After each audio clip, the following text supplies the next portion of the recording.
Hey folks, welcome back. So previously we looked at the core rulebook for the Legend of the Five Rings role-playing game 5th edition, which you can see right here, courtesy of Edge Studios, formerly of Fantasy Flight Games. We spent quite a good long while talking about that book, so I never got round to discussing the other materials that I got along with the core rulebook. We did look at the dice, of course, which are now in this very fancy and glamorous Ziploc bag over here. So just now we're going to look quickly at the Game Master's Kit and the Courts of Stone, which is the essential guide to castles and politics in Rokugan. There are many supplements available for the game so far, but I chose this one first because of a personal fascination with castles in medieval Japan. I lived in Japan for a couple of years, and during that time I visited one of the few remaining original castles in Japan in Matsumoto, and it was one of my favorite trips during my time there. So I have a certain personal fascination with this era of history and these kind of structures. So I thought this would be an appropriate way for me to start buying into the supplements for the game. But first of all, we'll look at the Game Master's Kit, which comes with this sort of cover, which I can chuck away. And then we have the Game Master screen itself, which is made of very nice, thick, high-grade cardboard. And when we open it up, we can see this lovely watercolor kind of scene here. It's got this sort of dark edge to it. It must be kind of the Shadowlands creeping in. And as we get towards the center, we see this very Japanese-style garden aesthetic with a small bridge covering the water, leading to some Shinto gates off in the distance, and some lovely, perhaps, temple buildings or some sort in the background. And then into snowy mountains on the other side. So there's a lovely kind of progression of the scene from one end of the screen to the other, which I think is really nice. Definitely looks very attractive, more of an artsy approach than I've seen with other GM screens, where they just try to pack them with as much action as possible. This is much more appropriate to the theme and the overall vibe of L5R, so I think that's a really fantastic job. As far as the contents for the GM side, so it's all in portrait orientation here. On the first face, we have the basic summary of the 5 rings, the turn structure, when we're using a turn structure in combat, for example, the basics behind making a check, reminders of what the dice symbols mean, and then the different skill groups, skills, and approaches.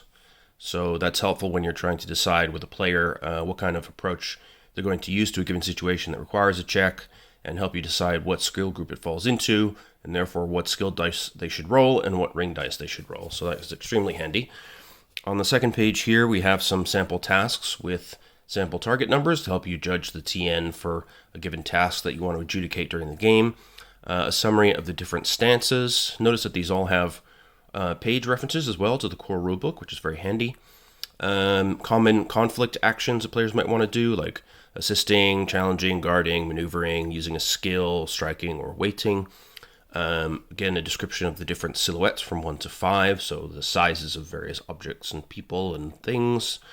A summary of unarmed attack profiles, and some nice examples of spending opportunity depending on which ring is being used. So there's some examples that could apply to any ring, and then one for each of the 5 available rings. Then how you apply advantages like distinctions and passions, disadvantages, i.e. adversities and anxieties, and then a summary of range bands, and accordingly some weapons that operate within those range bands. So again, very helpful when adjudicating combat situations. On the third page here, we have some commonly referenced rules all listed together, which is really handy. So social attributes, ninjo, giri, honor, glory, and status. Alternate check types like assisted checks, competitive checks, investigations, and resisting effects. Different types of conflicts, so intrigues, duels, and skirmishes. Different types of harm and terrain effects. And then what happens when you become compromised or when you choose to unmask. Again, really handy to have page references for those here. Then there's the method for determining initiative. We have NPC demeanors, so ambitious, assertive, detached, gruff, or shrewd. And that also gives you examples of how they might unmask as well, depending on their demeanor. Then there's ways of spending and gaining void points. And of course, the wonderful critical strikes table by severity, which, as I mentioned in the previous video, escalates pretty quickly from close calls to permanent injuries halfway down, and after that, you're maimed or swiftly proceeding towards death. So best to avoid too many critical strikes in this game. And finally, on the last page, we have common item qualities, which you'll need to reference, such as, razor-edged. Every time somebody's using a katana, for example, you'll need to know what that means. Items can be ceremonial. If they're cumbersome, they'll affect your movement checks and maneuvers. Items can be damaged and increase the TN of checks to use them. All that kind of thing that you'll often find with war gear or gear that's been heavily used and may have suffered some conditions. And speaking of conditions, the last element here, we have the list of common conditions that can afflict player characters. So being afflicted, bleeding, compromised, dazed, disoriented, dying after X number of rounds, incapacitation, lying prone, being wounded, and that can be lightly wounded or severely wounded. So I think this is a really great selection of the common things that the GM will need to reference during a game. It has page references for everything, which is great, and the material is really solid, definitely going to last you a good long time. And I really do enjoy the visuals on the flip side, the player-facing side here.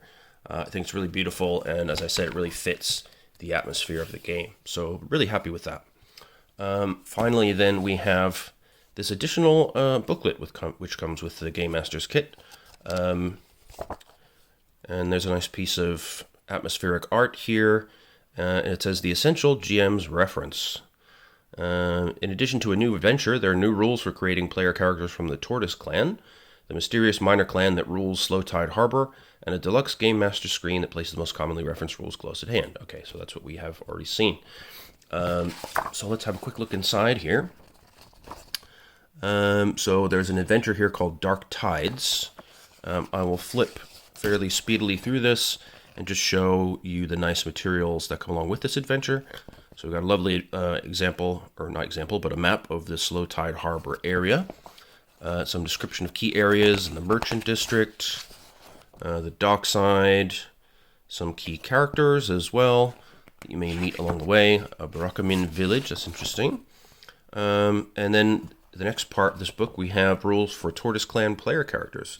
So the Tortoise Minor Clan, it seems they have a strong grasp of politics within the Tortoise lands.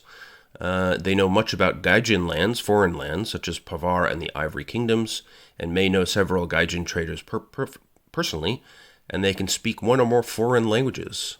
They also know the importance of keeping secrets and abiding lesser infractions of law and honor for the good of the empire. And they have their own approach, of course, to Bushido. And within this minor clan, we have the Kasuga family, and then we have several new schools. We have the Kasuga Smuggler School, which is a courtier school. They have a school ability called Way of the Tortoise. You never need to stake glory to publicly use a trade skill, so long as you are doing so as part of your duty to your clan. Once per scene, you may add a number of kept void dice set to opportunity results equal to your school rank to a check to interact with one or more Gaijin, peasants, merchants, Barakamin, or any other character with status of 20 or lower. So it seems you're particularly adept at interacting with people outside the norms of the Rokugani society, which is pretty cool. Their mastery ability, once per game session, as an action, you may invoke the Shell of the Tortoise. The Emperor's remit to operate as you deem necessary. Until the end of the scene, treat your status as 90, and other characters must forfeit honor and glory equal to the difference between your status rank and their status rank to accuse you of wrongdoing related to the acquisition or transport of goods, illicit or otherwise. Wow, pretty interesting. So it seems like a fairly specialized clan. It said it's now the duty of this unheralded and unassuming clan to be the eyes of the Emperor against certain menaces. From their merchant fronts, they act like mere peasants, ignoring the open contempt from other samurai. Tortoise connections they have due to the smuggling of Gaijin goods are open secret in many areas. All the while, the Tortoise secretly served the Emperor by controlling and limiting such smuggling and gathering intelligence on Gaijin activities. Such a life may seem like one without honor or glory, but the Tortoise know their duty is more important than their image. So quite a fascinating take on a new type of clan allegiance to have in the game. And then we have, so the first part, I guess, was not the adventure as such. It is described as an adventure, but I guess this is just more a description of the setting for the adventure and the key characters. Then we have the option of creating the Tortoise Clan PCs. Then we have the adventure proper. So the first act is some kind of investigation. Then we have some descriptions of key happenings here that can happen along the investigation. Something called the Inn of Many Paths that you can visit. Looks like there's some more key characters that may turn up, and including somebody from the Scorpion Clan. The Waiting Cat Gambling House. Interesting. So I can see why they would introduce the Tortoise Clan through this kind of adventure. And you can end up meeting this gang leader here. Again, I'm just skipping through so as not to spoil too much of anything. There are full stats there for the gang leader, so perhaps you can end up in a proper battle with him. And also we have stats for Boss Hana, gang leader, and Azif the Smooth, Gaijin smuggler. Cool. And also a renegade samurai. All right. So then Act 2 of the adventure, there are some raids and chases, which will be an interesting, different type of action for new players. Some prisoner interrogations, searching the warehouses for clues, and finally some sort of battle at the docks themselves, where we have a tortoise samurai, gaijin smuggler, and sailor, and there's some sort of dramatic conclusion to look forward to. So yeah, I think it's really cool. A nice little supplement to come along with the GM screen. I think in particular the ability to create a minor Tortoise Clan Samurai is a nice inducement for GMs to pick this up, and it's something they can offer to their players as well. And then you have a full adventure in here with a new location, and it looks like some interesting kind of illicit smuggling and skullduggery to look into. So very cool. Yeah, and the GM kit is actually available quite cheaply. I got mine from eBay brand new for £7.95. I've seen it since then even lower, around £6 at other places, not including shipping. So it's very affordable, but the quality seems very high. So definitely an easy recommend if you're going to be GMing this game. Next, let's look quickly at Courts of Stone. It's got a beautiful, vibrant cover here. We can see sort of traditional style castle off in the distance. We've got a lovely garden with rock falls and beautiful red bridges covering the waterways, and some finely dressed people in traditional wear. On the back it says, the mighty castles of Rokugan and their courts are the centers of governance and politics in the empire. Here courtiers plot and scheme to destroy their foes, treachery lurks behind every false smile, and deadly spies and assassins lurk in every shadow. Courts of Stone details these treacherous battlefields of words and intentions, as well as the courtiers who plot the course of the empire and their shinobi agents. So the information we get here includes information about the greatest centers of political and military power in the Emerald Empire, Rokugan's mighty castles, rules for the Deer Minor clan, plus new schools, weapons, and techniques for those who choose to do battle in the courts. Players also find a wealth of support for playing shinobi characters, including the Mercenary Ninja, a clanless and amoral master of covert operations. Very cool. GM support includes guidance on running intrigue and romance-themed adventures, rules for creating one's own court, and tips for engaging shinobi characters in games. Excellent. You'll note that this is just an FFG branded supplement, so I believe it's not yet been reprinted by Edge Studio, although that will probably change at some point. Again, they're not the quickest at doing these things, so who knows when that will be. Once again, we have the lovely end papers here, the same as in the core rulebook and on the GM screen. And a replication of the cover art without the logos, which is always nice to have. And the table of contents. So Chapter 1 is about various imperial strongholds. So these are all the different castles that are available. In Chapter 2, we have Wars of Words and Shadows. So we introduce the Deer Minor Clan, some new schools, new advantages and disadvantages, new samurai heritages, new Gurren items, new techniques. And in Chapter 3, Games of Discourse. So this is where we can learn the new GMing approaches to running courtly games, romantic games, dealing with shinobis and all that kind of stuff. So quite a lot packed into this 144-page book here. So we've got a little bit of fiction here to set the scene, and a nice little summary of what we have in here.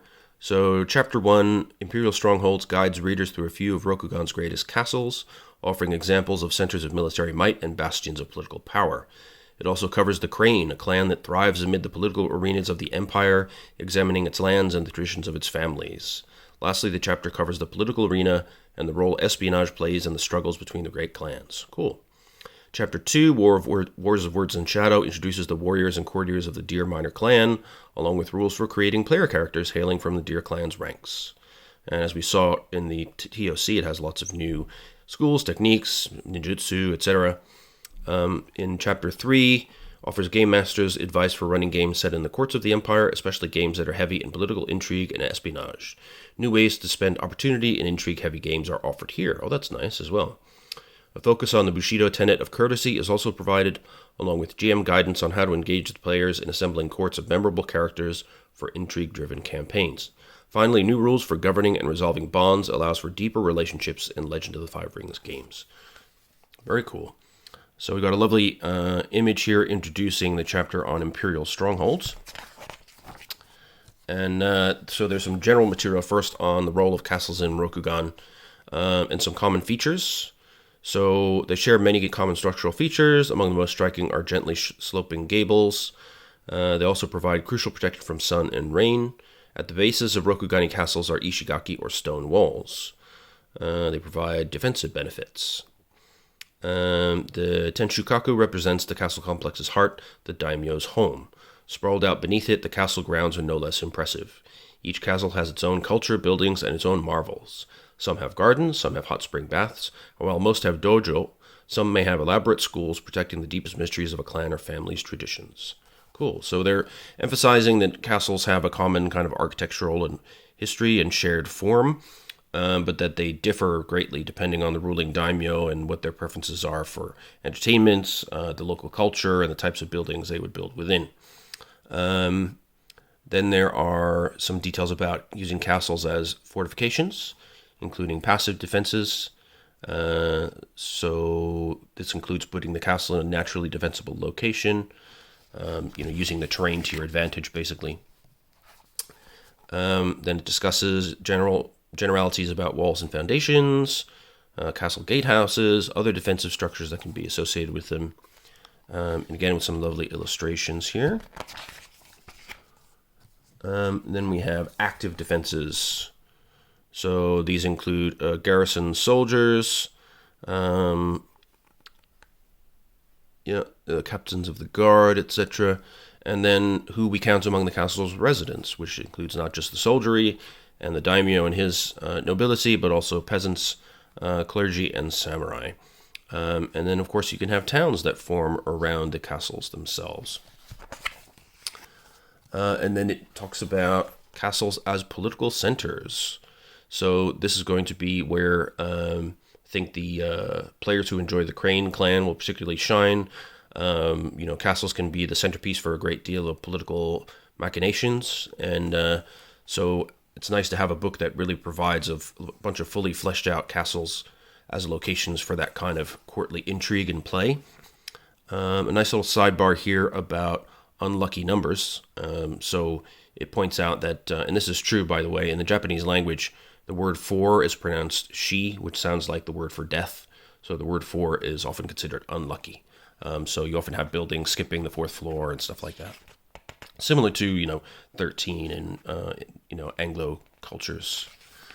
Then we have the importance of naming and different castle staff roles. So the estate daimyo, who's the head of the estate, Karo, who's the head of staff, Hatamoto to the estate daimyo, who's the advisor to the daimyo, the bugyo, a commissioner or medium-level administrator, and the hikan, who is a samurai or noble. And there's some sidebars here about the estate dojo. And then there is some discussion of the winter court. So the winters of Rokugan bathe its landscapes in a sea of snow, hampering agriculture, trade, and travel. The aristocratic elite take part in the most time-honored tradition of the annual Winter Court, the most important social event in Rokugan. This event stems from the emperor's desire to bring the great clan leaders together to hear their sovereign's vision for the coming year and plan its implementation. The Winter Court is a lengthy affair, commencing the first week of the month of the boar and ending when the first cherry blossom blooms a few months later. So that's an interesting quirk of Rokugani culture, whereas the commoners will seek shelter from the driving winds and snows of winter. The great clan leaders will gather together with the emperor to hear his plan for the year, and there will be a great deal of business and deception and political maneuvering happening during the Winter Court period. So there's a great deal of discussion about that sort of yearly festival. And then we get into some sample castles. Here we have Last Breath Castle. So this appears to be somewhere along the spine of the World Mountains. The Last Breath's castle footprint is one of the largest in Rokugan, exemplifying the sophisticated and effective castle design of the Lion Clan. The Lion Clan, you may remember, are specialized in large-scale battle. They are the warrior clan of all the warrior clans. The castle, however, does have its own strength and weaknesses. I imagine they all will. Oh, and there's a beautiful map here of Last Breath Castle. So a very imposing main keep up here. Then we have various storehouses, guest houses, Hall of Ancestors. There's sentry towers along the outer walls. And we have a shrine to Bushido. We have soldier barracks, a dojo and training yard. More barracks for the soldiers. Yeah, really detailed and very nicely stylized map here. I hope they have these for all the castles. That'd be really wonderful to see. And it talks more about Beiden, the location of the castle, which is written up here as the crossroads of the empire. Then we have some details about the other parts of the castle, the Hall of the Ancestors, and some stats for important folk. Here we have Ryuhei the monk. Then we move on to Hida Palace. So this is located just north of the Kaiyu Wall in the mountains by the eastern shore at the mouth of the River of the Last Stand. The immutable Kyuden Hida rises from the rocks. It is a fortress of unadorned granite, purely functional, with no intentions of subtlety or balance. So it's built in the crab style, with layers of walls, forcing an enemy simply to breach one gate after another. Cool. Sounds appropriate for a crab clan fortress. A little bit about the inhabitants, supernatural phenomena that can appear, and given the proximity of this fortress to the Shadowlands, surely there'll be a lot of those. Then we have some full stats for Hida Chobo, the Storemaster, and the Hida Door Guard, which is kind of a generalized stat for, I would suppose, a number of door guards who may exist in this castle. It seems like we don't get a map for that one, unfortunately. Then we have Shiro Kandai, resting high on the slopes over Jukami Bay, on the sharp northern promontory above Jukamimura, the port that never sleeps. So this is overseeing a port, and seems to be a Crane clan stronghold. We have some details of strengths and weaknesses, the port that operates underneath the castle, and here we have a smaller scale map. Again, we have a main keep, we have some outer walls. It has a more unusual shape due to the need to accommodate and protect the docks. It even includes a lighthouse and a sea gate to allow ships with clearance into the port and get access to the castle itself. And the bay port is fortified with an additional structure there. We've also got a set of outer castle walls, several shrines, guest houses, auxiliary towers, and so forth. Again, I really like the design and the layout of these maps. It's really beautiful. Great to show a player to get them oriented. In terms of stats here, we have stats for the Magistrate Asahina Shinako, the town magistrate to Asahina Susumu, the Lord of Shiro Kandai. Then we have Shirokitsuki. So this is a mountain castle that is in the Dragon Clan lands, it seems like. Elemental mystics, shrewd investigators, and Highland soldiers all owe their mettle to time spent at Shirokitsuki in study and praxis. But this remote location, so long occupied by eccentrics forced into close contact, is home to numerous long-standing grudges between its various residents. Shirokitsuki's greatest weakness may be itself. That's interesting. And that's kind of a characteristic of the Dragon Clan. It seems like they are quite isolated. They spend all their time in the mountains training and doing weird stuff. And so they get a little bit eccentric, a little bit oddball. There's a lovely picture there of it standing strong in the mountains with its nice green gables there. Do we get a map for this one? Seems like not. But we do have stats for Kitsuki Maya Castellan. So she has solved mysteries and crimes on behalf of the Emperor, the clans, and the religious institutions of Rokugan. She has operated as an agent of the Dragon Clan, an Emerald Magistrate, and even a Ronin, sometimes working in disguise under an assumed identity. A Ronin, by the way, is a masterless samurai. You can create them as characters, but that is in the Path of Wave supplement, which I do not yet have. Next, we move on to the Sevenfold Palace. So this seems to be a Crane Clan endeavor. So, yeah, this is about the Crane Clan's mastery of the sword. Sevenfold Palace is an architectural marvel, thanks to the influence of the castle architects who train and practice there. And it's grown from a complex of smithing facilities, so it's not particularly well fortified. Its primary defense is its location deep within Crane lands. There we go. So quite a unique castle culture there, I imagine. Another beautiful picture there. It looks to be a relatively small outer structure here with the greater castle buildings looming somewhat in the background. And then we have stats for Kakita Morotada, the gardener, the leading master of Rokugan's oldest gardening traditions. He specializes in using garden layouts to recreate celebrated views from other parts of Rokugan. Oh, that's very interesting. So they have certainly given a wide range of interesting NPCs to meet in these places as well. Then we have Kyuden Asako, rises from the site of a much older castle, one built thousands of years ago before Rokugan's founding. The earliest founding stones are said to have been set by a local ruler, and built on a series of hills in a volcanically active region. Historical scholarship, always a Phoenix Clan passion, thrives there. So this is a Phoenix Clan fortification. Very beautiful atmospheric image there. We can see some cranes floating in the air here. We've got a lovely covered bridge leading to the castle, and quite an imposing drop off the cliffs here right before the fortress. This one does get a map, so that's lovely. We get, there's some gardens. We've got numerous bridges here over these small rivers. We have some lovely gardens, something called the Silent Pagoda, some more gardens, the Imperial Guest House, some outlying shrines, a big old temple right next to the main keep, and then the original castle buildings. So I guess those are the ones from thousands of years ago, including the original tower. Very cool.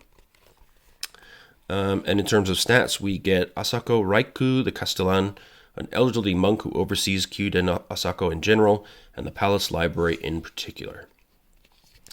So lots of interesting characters. A little, just reading through these, each castle and their unique history gives you ideas for adventures and intrigues that could happen in these places. Kyuden Shika is deep in the heart of spirit-haunted Aokami Forest. Roofs of brown tile rise from the canopy, their alabaster fixtures catching the light of morning and evening, making dawn and dusk seem to last just a little longer. So this castle's name features prominently in Rokugani literature. It's called a palace from a fairy tale, the ideal site to court one's soulmate, say the poems. A den of hedonism and iniquity, where the pleasures of the present eclipse any notion of the future, say the novels. Virtue and vice, rosy light and seductive darkness, just the way the Deer Clan likes it. Finally, we see our first instance of the Deer Clan, who are one of the main new features of this book. It does look like a beautiful and romantic setting, I have to say. Lovely forest surrounds, big imposing keep, lovely gate on the way in, and some beautiful water features down below. We even have a little butterfly there resting on the tree in the foreground. And this one does have a map as well. So we have quite a large main keep. You can see it's several stories high here. There's also a hall of celebration, a theater, along with some guest houses and a bathhouse. There is the Temple of Musubi in the background there, the Great Cedar Shrine, a Spear Dancer Dojo, another Great Cedar Shrine, and then fully surrounded by this lovely river and the Aokami Forest. In terms of stats, we have Shika Katsuteru Castellan, who manages the castle's day-to-day operations, answering to the Shika Daimyo Renji. And Katsuteru is a veteran soldier and spirit dancer who bears their many battle scars proudly. Cool. Then we have Kyuden Doji. So neither as impregnable as the crab strongholds, nor as luxurious as the imperial palace, yet it is unquestionably the focus of social life across Rokugan, its halls and courts synonymous with courtly elegance and refinement. The Doji family claims to control access to the emperor, social custom and fashion, and the standard of courtesy across Rokugan. All right. So the keep's interior is sumptuous and handsomely arranged. Expansive corridors, elegantly simple rooms that each feature a single perfect work of art, and wide patios with gorgeous views. And here we have another lovely map. You can see a main keep surrounded by a whole mess of additional buildings, a quite large imperial guest house here, along with a greeting house. So I guess its status as a kind of social center has allowed it to have quite sprawling accommodations for its many hopeful visitors who want to make progress in the social realms of Rokugani culture. We also have a guest house for the Lion Clan, a guest house for the Dragon Clan, Unicorn Clan, the Scorpion Clan, the Crab Clan, the Phoenixes, Mantis, and for visiting minor clans. And we have a lovely Thousand Blossom Path, which would be a beautiful place to have a sakura viewing party, I suppose. A floating tea house, which is a lovely feature. And the fantastical Gardens of the Crane. So really looks like a fantastical construction. Definitely worthy of wowing some visitors. And seems like ample opportunities for mixture between different clan members and lots of entertainment and intrigue. In terms of stats, we have the Kyuden Doji courtier. Imagine the perfect courtier, well-dressed, beautiful, graceful, well-versed in the classics, trained in the fine arts, capable of speaking with wit and insight on any topic. This is someone raised in Kyuden Doji. So this is kind of a general stat block for a courtier that one may find within such a castle. And we get a second stat block here for Kakita Ryoku, an elder crane. The honorable and elegant Kakita Ryoku is among the most distinguished and dangerous individuals one is likely to meet in Kyuden Doji. She is apparently an accomplished writer. Her novel Winter has instructed entire generations of courtiers and is rumored to be a record of her romantic relationships. And then we get some stats for her. And she has quite a few interesting abilities there as well. So that really seems like a fascinating location if your characters want to have an intrigue-based adventure. And now we have some details on the Crane clan themselves. So it seems like their role in imperial courtly politics very much makes them a great clan to feature in this book. So we have some more details on the Crane, their families, the Lady Doji, the Crane's reputation and values, their culture and traditions, their ways of speaking without words, so the power of subtlety, family traditions, their schools and dojo, and their recent concerns and dealings with other clans. And then we have some information about Kakita. The reputation and value, the most renowned samurai families of the empire. The Kakita and their exploits are the subject of many plays, songs, and tales. They also seem to be the Crane clan's troublemakers. Interesting. So skilled swordsman and a bit annoying at the same time. And then we have Daidoji. The Daidoji family are an oddity. They are dour, quiet, and reserved, speaking only when they believe it will improve upon the silence. All right. So lots of more detail here about the Crane families, including their ways of warfare, their different cultures and traditions. So it seems that these additional supplements can really help flesh out your role-playing approach to these major clans, as well as adding the minor clans to the game. Then we have the Asahina family. So for a family of the great clans, they're not especially famous. Most citizens are only vaguely aware that the Crane have a family tasked with speaking to the spirits, much less an entire school of Shugenja. Those familiar with the Asahina know them through their works, wondrous illusions, beautiful art that invokes the power of the kami, and other such ephemeral creations of beauty. So this is their relatively secretive family of Shugenja. Then there's some detail of the Crane lands. the coasts and rivers, their lands to the north and south, and a map here of the lands of the crane. So a zoom in compared to the larger map of Rokugan that we saw in the core rulebook. Again, beautifully stylized with clear indications of important locations on that map. So lots of adventuring locations to be found here. A sidebar about the Great Sea Spider, which has an arachnophobe myself. I'll skip right over that. And then we'll talk about the Masters of Court.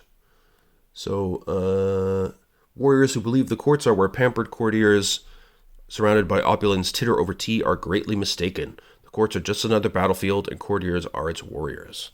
That's definitely true in this game, where the courtly game of cultural influence and currying favor can be very important to the power of a player character.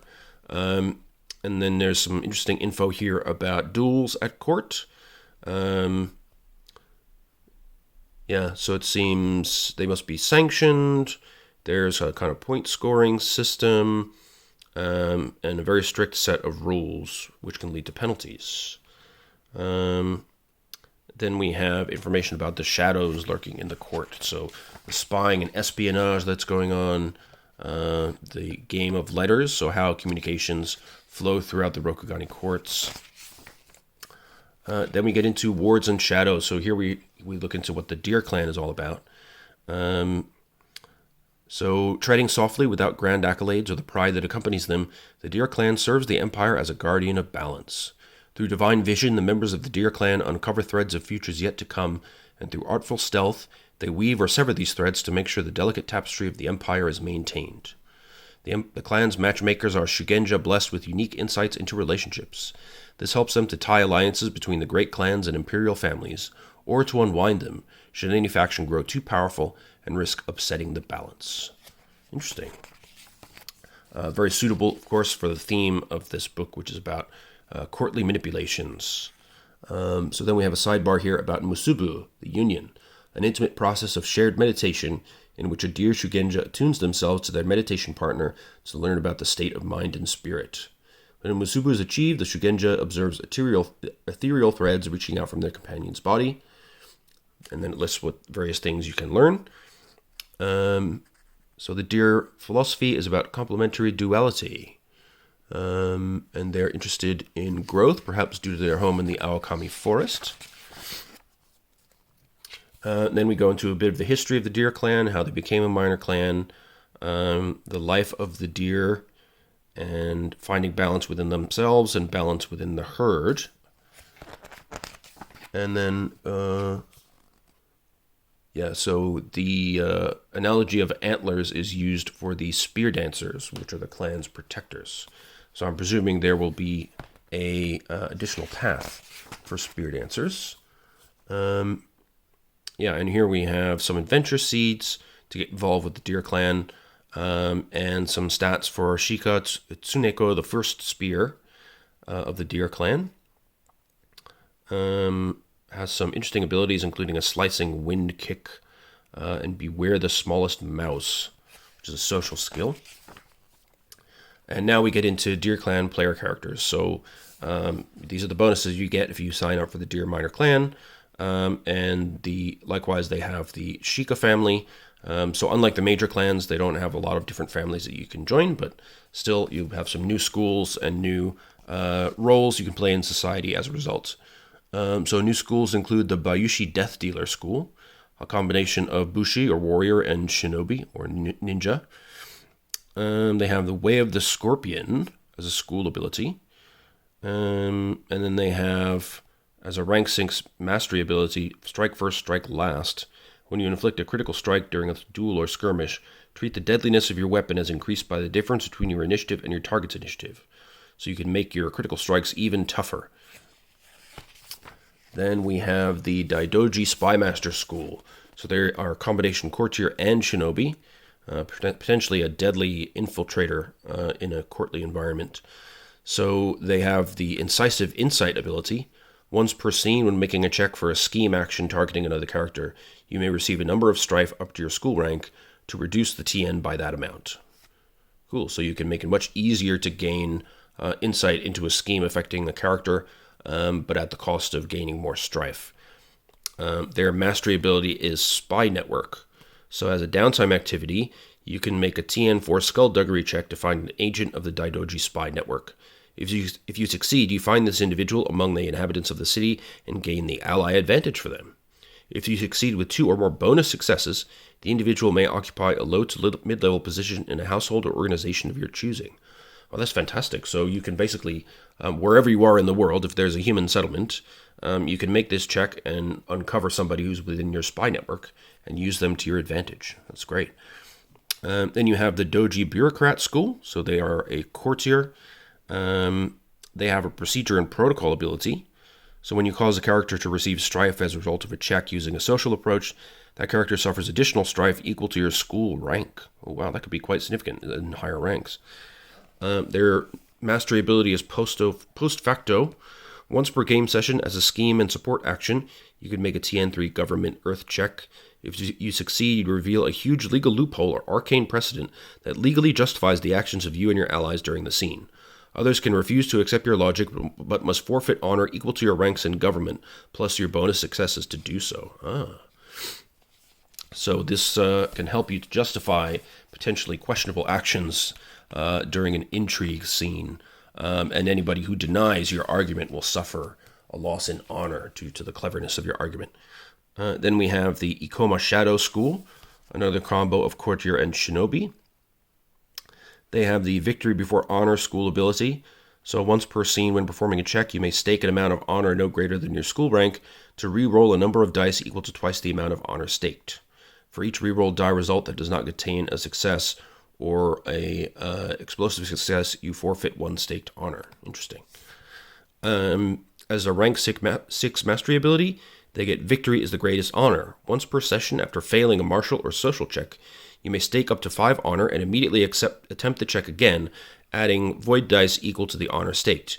If you fail, you forfeit all honor staked. If you succeed, you instead gain 1 honor and 1 glory. Cool. So there's a bit of a gambling aspect to these abilities. If you're willing to put up some honor as a stake, then you can have a better chance to succeed on certain checks. But if you fail, then you'll lose some honor or glory in the process. Next, we have the Mercenary Ninja. So they are without family, honor, or remorse. They move without a trace to ply their lethal trade in search of fortune. Their school ability is the Disciple of Darkness. So when they perform a check to hide, move stealthily, or deceive others, you may suffer a number of strife up to your school rank to choose that many characters targeted by the check. Treat each chosen character's vigilance as 1 lower while resolving the check. So that's great for, obviously, moving through a crowd of people without being noticed quite so easily. The mastery ability is when you perform a check to use a ninjutsu technique, you may add up to 2 kept void dice set to an opportunity result to your check. You may do this 3 times per session. Oh, very useful. So ninjutsu checks become much easier for you with that ability. Then we have the Shiba Artist School. So this is for the Phoenix Clan Shiba Artists. They gain the Architect of Tranquility, a school ability.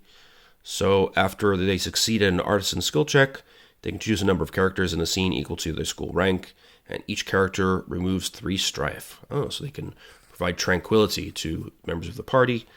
At Mastery, they can use Sudden Clarity, so they may remove 1 or more of the following conditions from each chosen character: dazed, disoriented, enraged, exhausted, intoxicated. Additionally, each chosen character removes 3 fatigue, so they can function nicely as a healer of sorts. Then we have the Chika Matchmaker School. They are courtiers mixed with Shugenja. So they gain the ability to use invocations, and they have the gift of Musubi no Kami, so they can perform the Ties That Bind ritual as an action instead of as a downtime activity, and they may add kept void dice set to opportunity results equal to your school rank. They have the Curse of Musubi no Kami as a mastery ability. So once per scene, after successfully performing the Ties That Bind ritual, you may spend 1 void point to catch a glimpse of all major future consequences of the relationship identified by the ritual. You also learn of 1 other relationship between your target and another character that will guarantee that the consequences you predict will not come to pass. Oh, interesting. So that's quite significant power over the narrative, but if you get to mastery in that ability. Now we have the Spear Dancer School. So Sheikah Spear Dancers are Yojimbo and Shinobi, but to the outside world they are simply seen as messengers known well for their swiftness and neutrality. Their school ability is Typhoon in the Bamboo Grove. When making a martial arts or fitness check, you may spend 2 opportunity to cause a number of characters no greater than your school rank and within range of your readied weapon to suffer the dazed condition. Very cool. For their mastery ability, they have the lowest bow. When performing an attack action using martial arts melee, you may spend opportunity as follows. Choose one character other than your target at range 2, with vigilance lower than or equal to opportunity spent this way. That character suffers a critical strike with severity equal to your weapon's deadliness plus your ranks in martial arts melee. Wow, quite powerful. Then we have the Togashi Chronicler School, a courtier and monk. Their school ability is Grain of Truth. So once per scene, after succeeding on a social skill check, they can choose a keyhole with a prerequisite up to your school rank, whether you know it or not. You gain the benefit of its enhancement effect as if you had successfully activated it. This effect persists until the end of the scene. Oh, that's quite interesting. So you can gain the power of certain keyhole even if you don't normally know it, and use that to kind of benefit yourself, enhance yourself after a social skill check. Their mastery ability is Echoes of Ancient Days. When you use your school ability, you may choose a number of characters up to your ranks in performance who can hear you. Each chosen character also gains the benefit of the keyhole's enhancement effect as long as it persists on you. Wow, so you can spread this quite useful ability to potentially a whole number of other people. Then we have the Yasubi Yojimbo School, which is a Bushi school. They have the Claws of the Crab ability. When they perform the guard action, they may spend opportunity as follows. If you succeed, you may guard 1 additional character in range per opportunity spent this way. You can spend a maximum number of opportunity this way up to your school rank. Very useful as a defensive move. Their mastery ability is the Standing Death. Once per game session, when you perform the challenge action, you may choose up to 6 additional characters who can hear you as targets. Those targets must have status lower than or equal to the original targets. If you succeed, each target must fight you in a clash one at a time in order of their choosing, or flee the battle. Each clash lasts 1 round. After each clash, you gain fatigue equal to your Earth Ring. Until all these clashes have concluded or you've been killed, none of your targets can perform attack or scheme actions outside of their individual clashes. Wow, so you can basically force a whole bunch of enemies to face you in one-on-one combat, one after another, and they can't do anything else until it's completed. That's quite interesting. Then we have some new advantages. So distinctions, you can have an affect of harmlessness. You can appear famously neutral. You can be well connected. You can have new passions, including decorum. You can have a local flair for a certain region. Or you can be a pot stirrer. Good if you're a contestant on, say, RuPaul's Drag Race or some other reality show. You can have new adversities as well, like overconfidence in a certain feature. You can be lackluster at something. You can have an unsavory past, which could hurt you in social encounters, presumably. There are also new anxieties, so you can be isolated. You can be stuck in a web of lies. And there are new samurai heritages. So you can be a dishonorable cheat. You could have at one time triumphed over the lion. You can have an unforgivable performance. One of your kin gave a truly horrible performance in the presence of the imperial line. You can have a triumph during Genpuku. One of your parents was a topaz champion and brought honor to your clan and your family. Be a little too close to heaven. One of your ancestors is rumored to have had an illegitimate child with the emperor. Oops. Or you can be an elegant craftsman. So all of these, of course, have modifiers to either your status or your honor or your glory, and they have some other in-game effects as well. Then there are some new gear and items to fit the theme of this expansion. So we've got the ceremonial tea set, folding fan, makeup kit. All of these have different mechanical benefits. Can be used for rituals and things. We have the Mari, the ball, plate used for certain games. The taboo plaque. A norimono, which is a noble palanquin for transportation of nobility. And performer's boat. And then for shinobi, there are ways to conceal your face using an amigasa, a bamboo cane, which is used in self-defense or to complement a disguise, or it can double as a blowgun. You can also use intimidating demon masks. And then there are disguise kits, herbal medicines. You can use invisible ink, visible only under certain circumstances to write hidden messages. Makibishi, which are caltrips to deter pursuers. And Metsubushi, any kind of tool or substance used to distract an enemy or impair their senses. Most commonly, blinding powder made from sand, lime, ash, or pepper. So these are all common tools of the shinobi. You can also have the Mizugumo, a water spider. So 5 air bladders made of animal hide and strung together, which you use as a flotation device. That's interesting. You can modify your scabbard of your sword or knives to serve double duty as another weapon or tool. You can have a portable boat. You can have a rope ladder for escaping things. You can have a sekihitsu, which is a pencil letting you blaze trails or write secret messages. You can have a sokutoki, which is an incense box. Tenugui, which is a rectangular cloth used to replace part of a damaged mask, to filter water, or even to ensnare and choke out a sentry. You can have an uchitake, which is a lighter, usable for arson, basically. Then you have shinobi weapons, including swords, the ninjato, which is a traditional single-edged sword, shorter than the katana and has a straight blade rather than the katana's traditional curve. The shinobi katana, which is so you can give the ninjato serves well. You can give away a spy in an instant. So ever eager to innovate on deception, the Scorpion clan has developed a new form of ninjato. Its name is written with the same characters but pronounced shinobi katana. It's largely identical to an ordinary tachi or katana and worn in a full-length sheath, but has a shorter blade, making it compatible with the aggressive, percussive style of swordplay the ninjato favors. So it's a ninjato that looks like a katana to aid in deception. Then we have a table of all these fancy new weapons. There are also some bows available, such as a handy folding half bow. Specialist weapons, including the kamayari, which is a spear with a hooked protrusion on one or both sides of the blade. We have the kusari fundo. So this is literally means weighted chain. It consists of 2 weights shaped like hexagonal prisms and connected by a length of chain that reaches from the sternum to an outstretched hand when pulled taut. It collapses easily and can easily be concealed. There's the Kyoketsu Shoge, more difficult to use than the Kusari Fundo. Its name means literally to run around in the countryside. It consists of a long rope usually made of hair with an iron loop tied on one end and a dagger with an additional sideways barb tied to the other. Interesting. Then we have some shinobi armor. Some additional items like the shakuhachi. So it's a popular musical instrument. Then there are tekagi, 3 back-curved barbs that protrude from a metal band wrapping around a shinobi's palm. So these are mainly a climbing tool, but you can also attack with them. Then you have tekken, which are metal knuckles. Not referring to the classic fighting game, of course. Then there are a couple of types of shinobi armor, the firefighter's coat and stealth clothing. So not particularly great for protection. As you can see, just physical 2 in terms of resistance. But they do have useful qualities. And there's some new close combat katsuga techniques. The pole vault, tripping the leg. Then there's some ninjutsu techniques.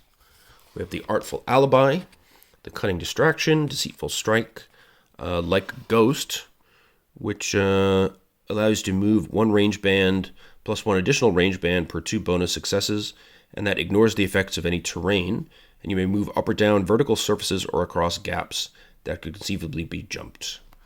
And if you have 2 opportunities, your footfalls are so light as to be completely silent. So yeah, lots of nice new ways to move and attack silently using ninjutsu in this supplement. There's some new rituals, including the formal tea ceremony, which earlier in the equipment section you could see there was a ceremonial tea set. We have treaty signing. Then we have some shuji, so these are kind of artisanal tasks. So you can, more kind of social tasks, I suppose. You can assess strengths. You can, what is this? Hidden in smoke. Once per scene as a scheme action, you may make a social check targeting one other character. The TN is equal to their vigilance. If you succeed, you hide your true goal or the objective from your opponent. Useful.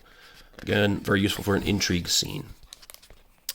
Then we have some more shuji here for each of the different rings.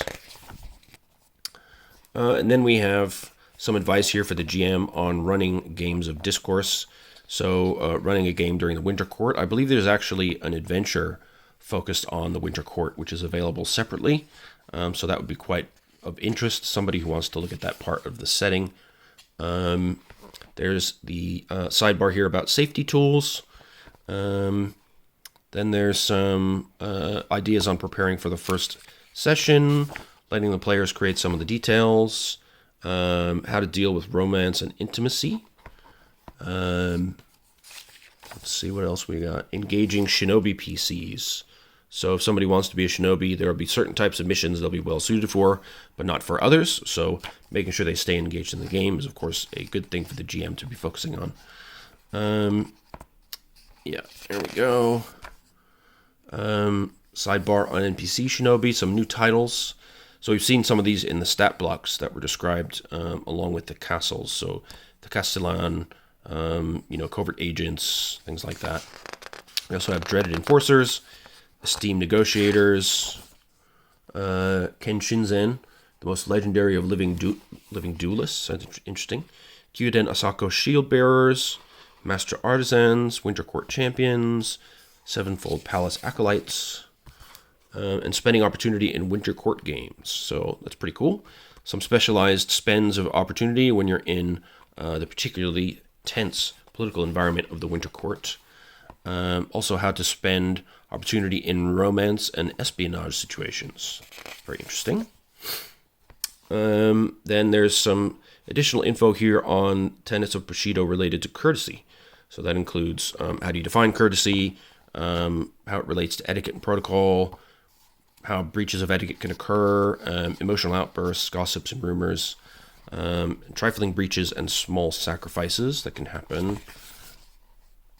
Then some advice about making good bonds between characters, forging and advancing bonds, calling upon those bonds, different types of bonds that can occur, such as between families, comrades, lovers, rivals, and nemesis, and then how you can advance those bonds through different mechanical ranks. So that's really cool, actually.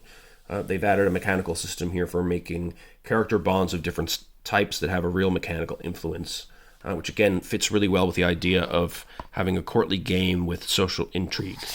And then there's advice here on assembling a court in 7 steps, sketching out the movers and the shakers, seeding the conflicts, create secondary NPCs, assign traits to the players and GM, assign bonds, assign personal details, and retouch and finalize.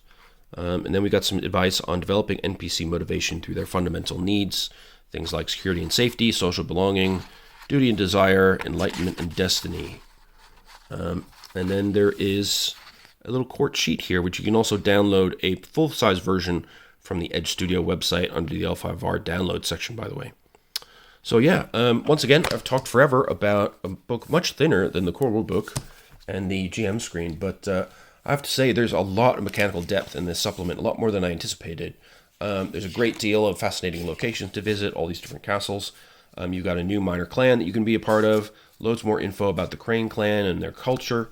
Tons of great stuff here about social and intrigue games, including these new mechanics like bonds, new titles that characters can have. So all in all, if you want to have a courtly game of intrigue, then definitely pick up Courts of Stone. It seems fantastic for that purpose. The GM guide is obviously much more general purpose, but I think it's really beautiful quality. I'm very happy, especially for the price, and it's really nice to have a packed-in adventure, a nicely fleshed out new location, and the option of minor clan characters from the Tortoise clan. So all told, I feel like both of these were well worth the investment. I do have some more L5R stuff coming soon, including the Emerald Empire, which is a guide to the whole of Rokugan. So there should be loads of background detail and fluff in that one. And also the newest book in the line, which is called Writ of Winter. And then probably next week I will have 2 other major supplements. One is about the mass battles and the Lion Clan. The other is about the Celestial Realms and the Phoenix Clan, I believe. So lots more L5R content to come on the channel. Hopefully you got something out of this, even though I have talked forever in both of these videos. But I hope you've enjoyed it, and I do hope you will give the game a look if you haven't before. I think it's got a ton to offer if you are interested in this style of game, which of course is the main question. But I definitely am, so I'm really looking forward to digging into the next books as they arrive and to get started on jamming a game as soon as I can. In the meantime, I hope you enjoyed the video. Let me know in the comments what you think of the books. If you have any questions about the core rulebook, the special dice, the GM's kit, or Quartz of Stone, let me know. I'll try to answer them for you. In the meantime, have a great time. Take care of yourselves, and I look forward to seeing you in the next video. All right, take care, and bye-bye.